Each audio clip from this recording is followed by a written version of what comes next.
napadaan dito sa Mindoro. Tingnan niyo, mukhang nakumunoy pa nga si Mother. Hindi maalis ang paa niya. Hello, Pack members! Welcome back to Husky Pack TV!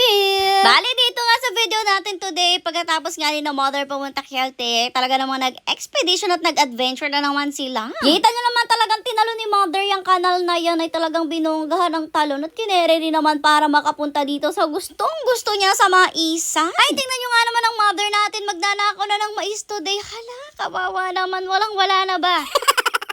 Pero charot lang yan guys, hindi naman yung pagnanakaw kasi alam nyo ba, nagmamayari ng maisa na yan walang iba kundi ang atin rin naman mga kamag-anak. Kaya naman talaga nakihingi lang ng konti si Mother. Feel ko kasi nung oras na to na mapadaan sila, talagang kitang-kita ni Mother na ready na nga yung mga mais na yan. At nag-try rin nga pala siya dyan na magbuklat ng isang piraso para makita kung ready to eat na ba siya. And positive ox naman na siya, kaya naman ayan, magkakita niya talaga nanguha pa siya ng more and more. Alam nyo ba kasi dito nga sa Mindoro, talaga napakalawak nga ng lupain ng mga kamag-anak natin at may mga tanim nga tayo ditong iba't ibang mga syempre mga pagkakakitaan nila gaya na nga lang nitong mais. Actually, naalala ko noon kapag umuwi kami ng Mindoro ay talaga namang merienda, mais, pwede na rin nga yung igulay sa tanghalian o diba, mais all around. At si Mother nga, paborito pa niya ang mais kaya hindi mo talaga yun mapipigilan kahit gaano nga kahirap ang daan at gaano kahirap ang pangunguha dyan talagang dinamihan niya ang kuha niya. Talaga rin niyang pinutno niya ang mga kamay niya hanggang sa hindi na talaga niya carry pa na kumuha ng more mais para nga masabing sulit naman ang pangunguha niya. Pero wag kayong mag-alala, ilang piraso lang naman yan at hindi naman mauubos talaga ang ani dyan sa kinuha niyang yan. Pero kung gano'n rin kahirap at challenging ang papunta, gano'n rin pabalik. Kaya naman kita nyo ba yung parang kanal na yan na dinadaanan ng tubig ay talaga namang napakalapad yan. Pero tatalonin niya ni Mother natin. O, diba? Napakagaling. At ayun na nga talaga naman kahit may mga hawak siyang sandamakmak na mais, ay talagang tinalon niya at buti na lang nasalo rin siya ni Tito Bobby dyan. Ay, parang romantic movie na yan.